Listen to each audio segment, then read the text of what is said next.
Professeur, Hum, on peut commencer. d'accord. Bonsoir. Aujourd'hui, on va faire un cours où t'aider concernant les notions en chirurgie cardiaque. La majorité des interventions en chirurgie cardiaque reposent ou nécessitent l'utilisation d'un appareil ou machine appelée la CEC, circulation extracorporelle. C'est quoi une circulation extracorporelle? C'est une technique permettant de remplacer totalement ou partiellement les deux fonctions cardiaque et pulmonaire de l'organisme lors de la réalisation de la réparation chirurgicale.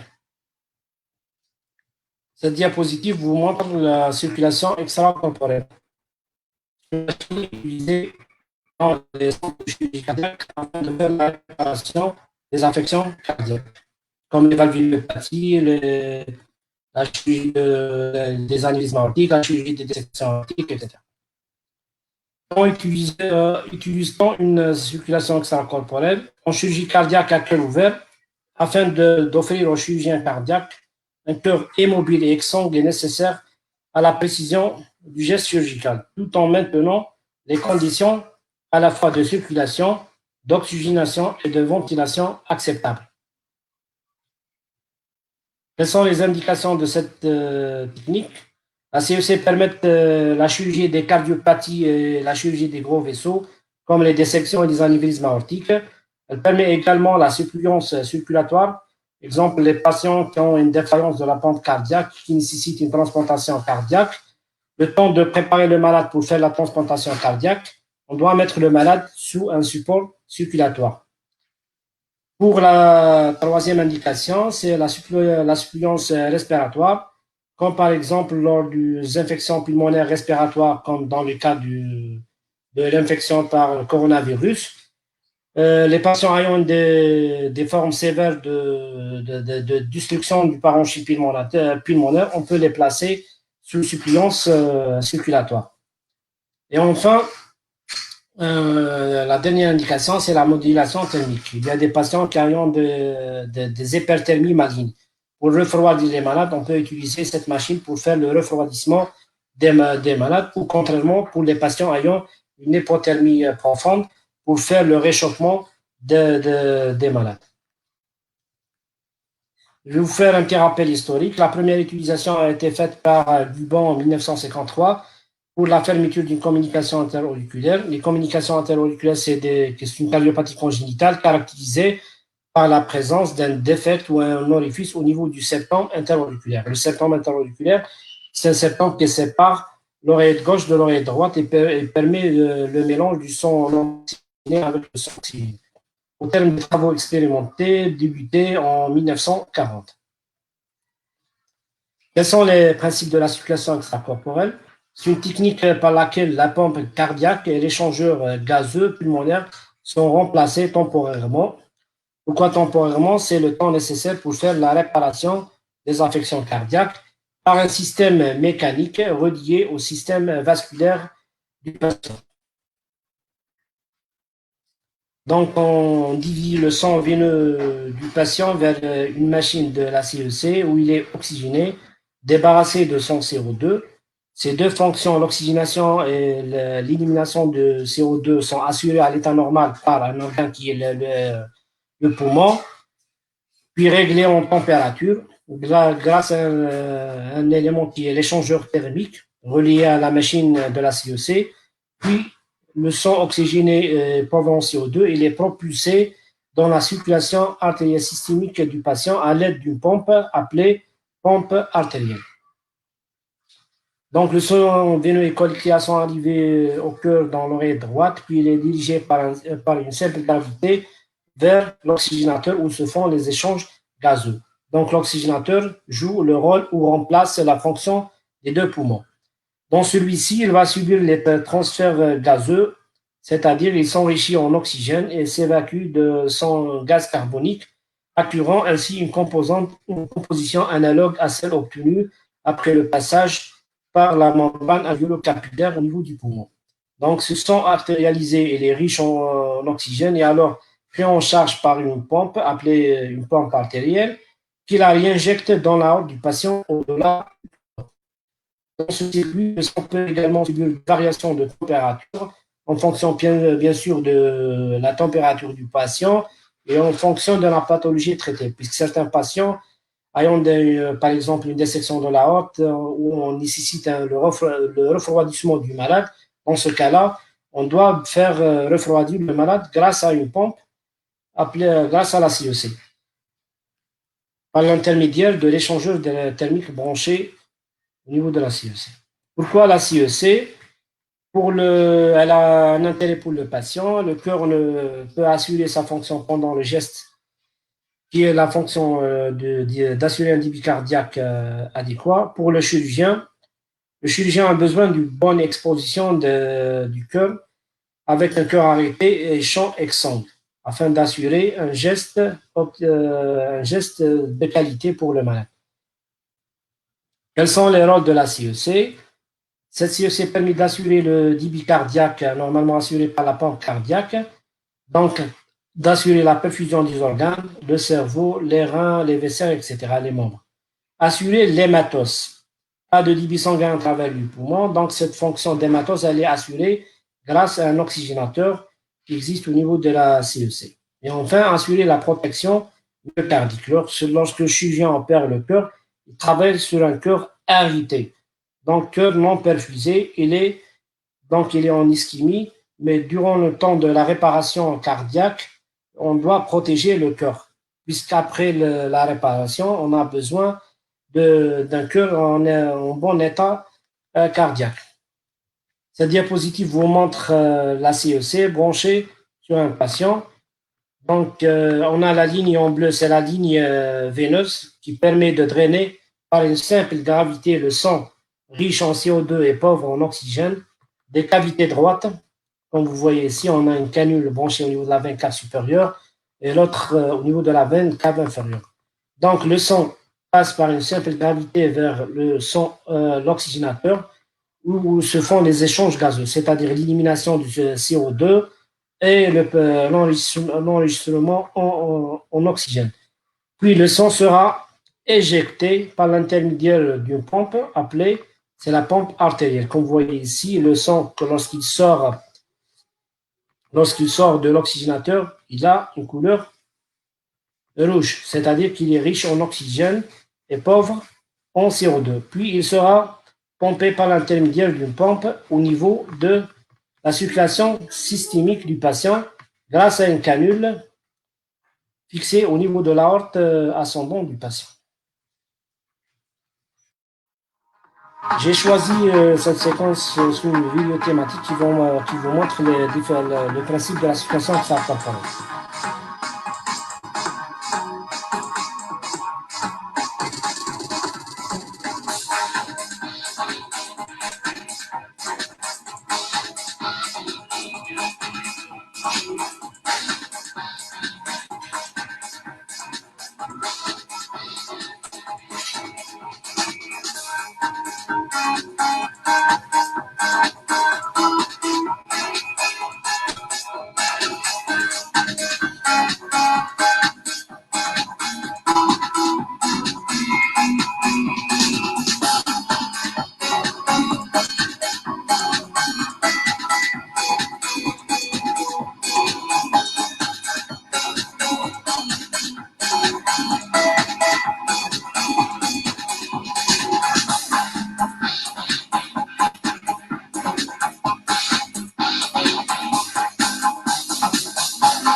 Pour le matériel utilisé pour la CEC, on a une canule artérielle utilisée pour réinjecter le sang artériel oxygéné.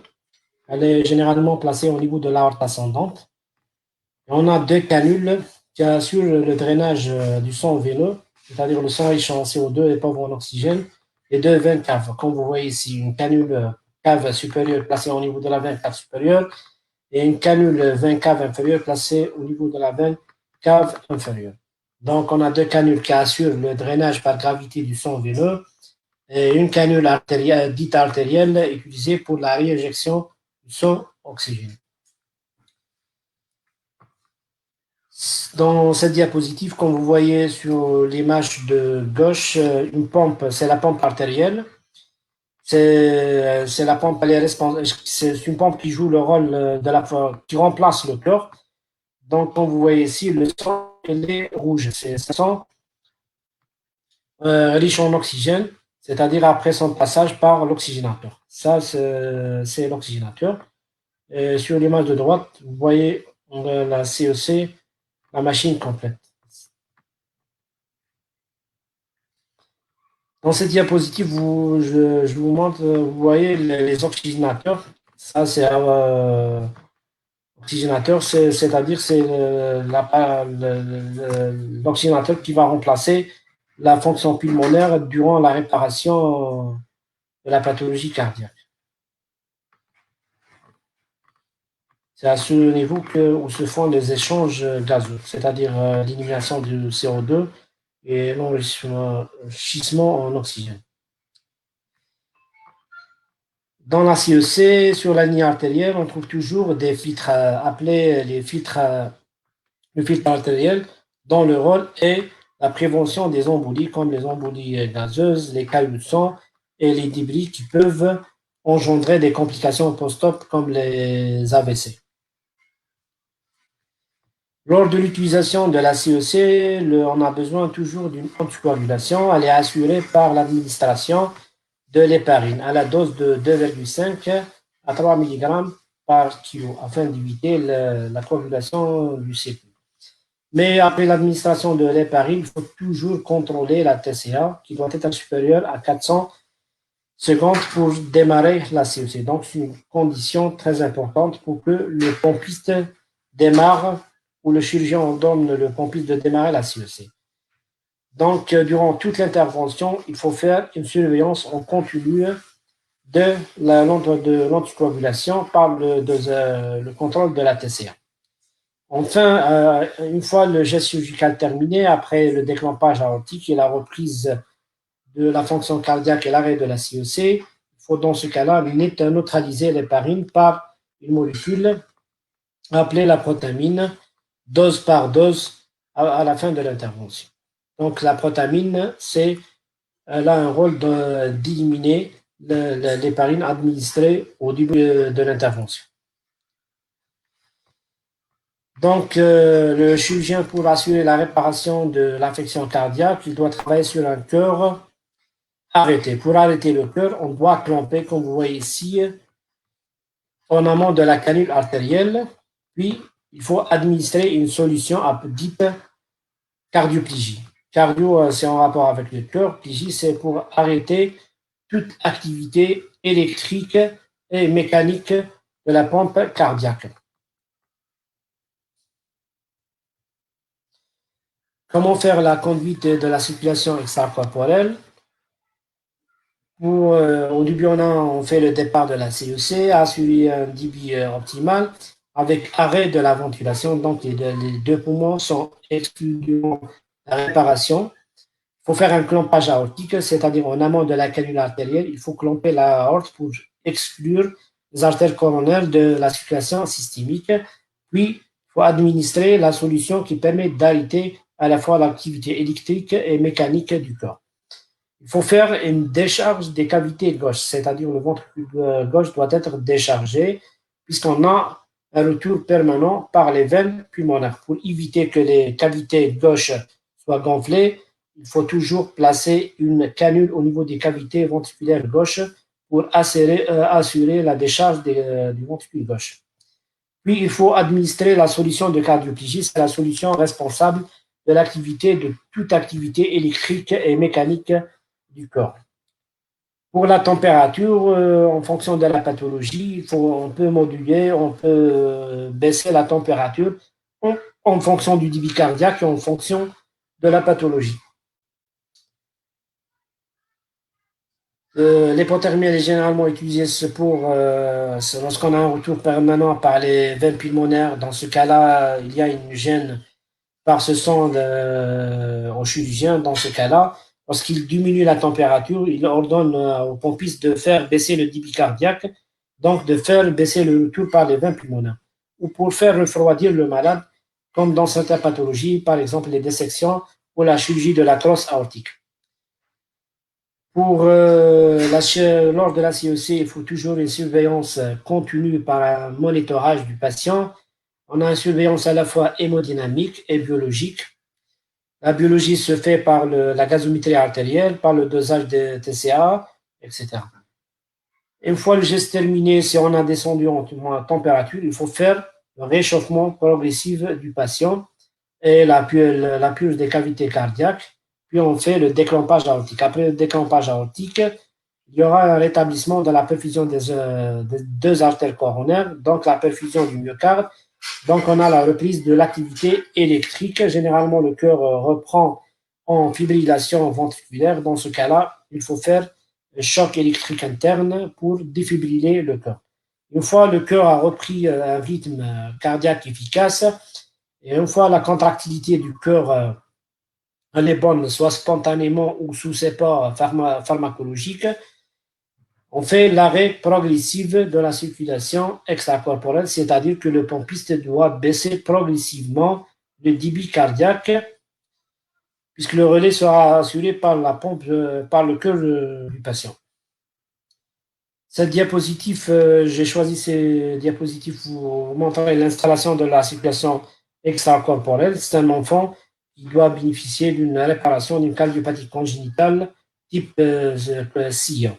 Comme vous voyez dans cette diapositive, l'incision cutanée, une incision sternale, puis on va scier le sternum. Après, c'est l'ouverture du pédicarde. Dans ce cas-là, le chirurgien doit faire l'exploration chirurgicale, c'est-à-dire il doit apprécier la dilatation des cavités cardiaques, il recherche des anomalies congénitales associées, comme la persistance du canal artériel, etc., les anomalies de connexion des veines pulmonaires. Puis il va installer, comme vous voyez, ça c'est le ventricule droit, ça c'est l'oreillette droite. Puis il va mettre une bourse pour la cannulation de l'aorte. C'est le site de cannulation artérielle. Introduction d'une canule artérielle au niveau de l'aorte ascendante. Cette dernière doit être bien fixée par des tirettes en orange. Puis le chirurgien doit assurer la purge de cette canule. Puis il va raccorder la ligne artérielle à la canule artérielle. Une fois une cannulation artérielle a été faite, il commence à faire la cannulation veineuse. On commence toujours par la cannulation de la veine cave supérieure. Ça, le fil utilisé pour la fixation de la canule. Cette diapositive vous montre les deux canules veineuses, veine cave supérieure et veine cave inférieure, fixées par des tirettes en orange. Ça, c'est les deux lignes. On a une ligne artérielle en rouge, montrée par cette bande en rouge. C'est la ligne qui va assurer la réinjection du sang artériel riche en oxygène au niveau de l'aorte du patient. Et la ligne veineuse qui assure le drainage par gravité du sang veineux. C'est une ligne qui porte une bande en bleu. Puis le chirurgien va introduire une canule, c'est l'aiguille qui va assurer la perfusion des artères coronaires par la solution de cardioplégie.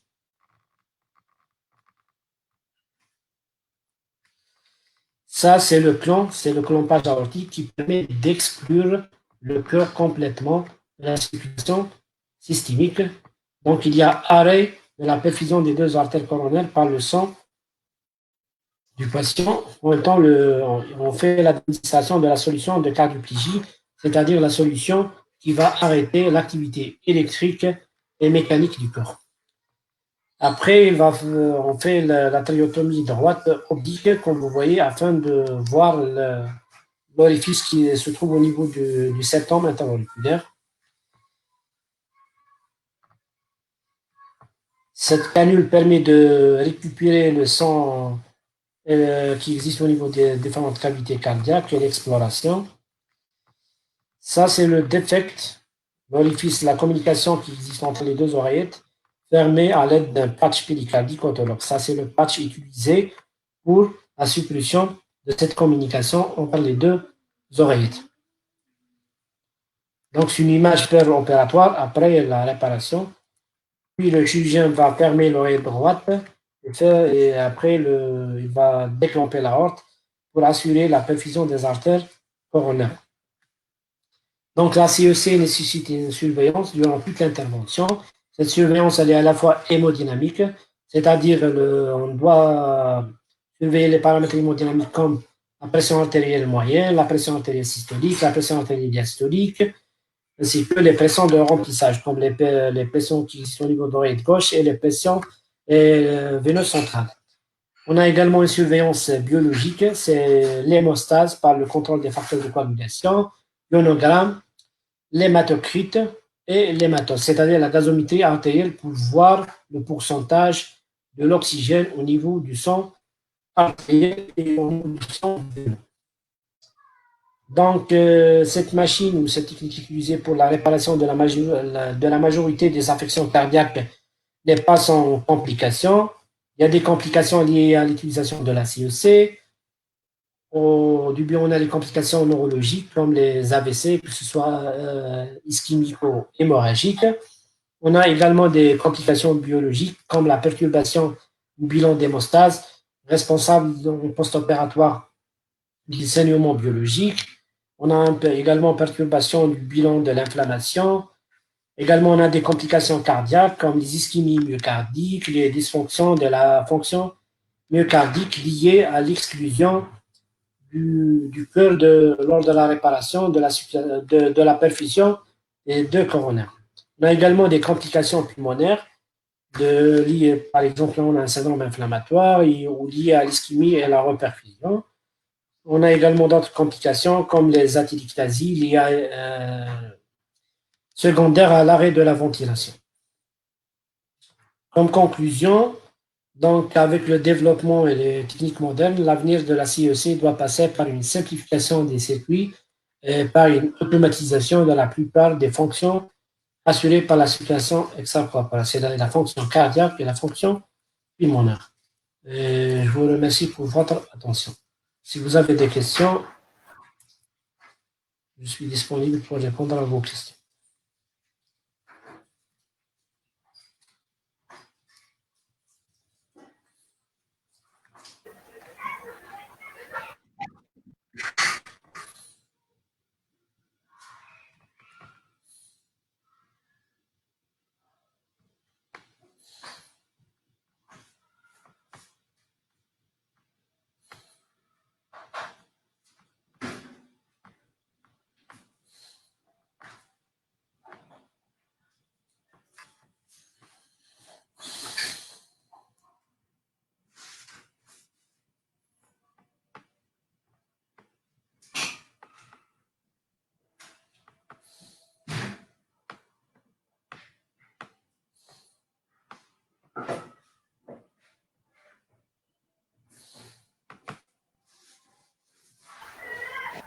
Professeur, Oui.